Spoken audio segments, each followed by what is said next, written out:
गौतम बुद्ध को भारत के महान आध्यात्मिक गुरुओं की सूची में गिना जाता है, जिनके द्वारा दिए गए शांत भाईचारों और अध्यात्म के उद्देश्य हमें आज भी प्रेरित करती है। महात्मा बुद्ध वो महापुरुष थे जिन्होंने भारत के साथ साथ पूरे विश्व को प्रेम और प्रदाव का पाठ पढ़ाया।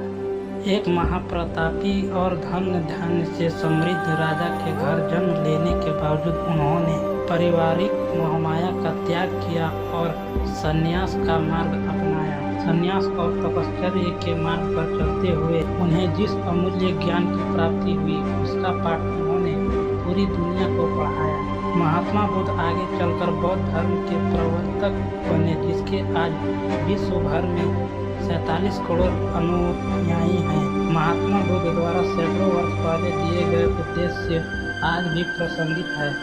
तो आइए आज जानते हैं महात्मा बुद्ध के जीवन से जुड़ी एक बड़ी ही प्रेरक और दिलचस्प कहानी, जिन्होंने बताया कि आदमी की तुलना कैसे करें। एक बार एक आदमी महात्मा बुद्ध के पास पहुंचा।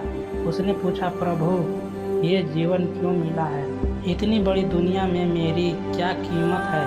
बुद्ध मुस्कुरा दिए और उस आदमी को एक चमकीला पत्थर देते हुए बोले कि जाओ, पहले इसका मूल्य पता करते आओ, लेकिन इसे बेचना मत, केवल मूल्य पता करना।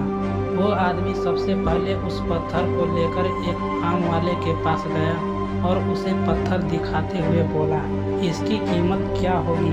आम वाला पत्थर को देखते ही समझ गया कि ये कोई बेशकीमती पत्थर लगता है। फिर भी वह बनावटी आवाज में बोला कि मैं इसके बदले में 10 आम दे सकता हूँ। आदमी वहाँ से चला गया और एक सब्जी वाले के पास पहुँचा। उसने कहा कि मैं इसके बदले एक बोरी आलू दे सकता हूँ।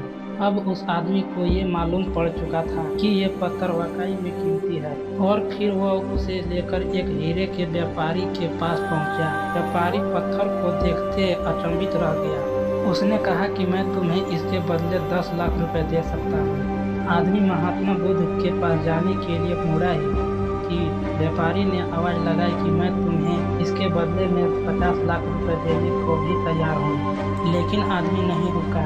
व्यापारी ने गिड़गिड़ाते हुए फिर आवाज़ लगाई कि तुम मुझे बस वो हीरा दे दो, बदले में तुम जितना धन चाहो मैं देने के लिए तैयार हूँ।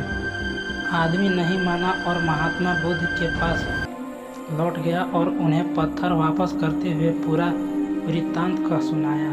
बुद्ध मुस्कुराकर बोले, आम वाले ने इसका मोल 10 आम लगाया, सब्जी वाले ने एक बोरी आलू और हीरे के व्यापारी ने कहा कि ये अनमोल है। इस पत्थर के गुण जिसने जितने समझे उसने उतने मोल लगाए। ऐसा ही ये जीवन है। हर आदमी एक हीरे के समान है। दुनिया उसके गुणों को जितना पहचान पाती है उतना ही महत्व देती है। लेकिन आदमी और हीरे के फर्क ये है कि हीरे को कोई दूसरा तराशता है और आदमी को अपने आप को खुद ही तराशना पड़ता है। तुम भी अपने भीतर के गुणों को तराशो, तुम्हें पहचानने वाला कोई न कोई मिल ही जाएगा। महात्मा बुद्ध की इस प्रेरक कहानी से हमें ये सीख मिलती है कि इंसान को इसके गुणों के आधार पर महत्व दिया जाता है।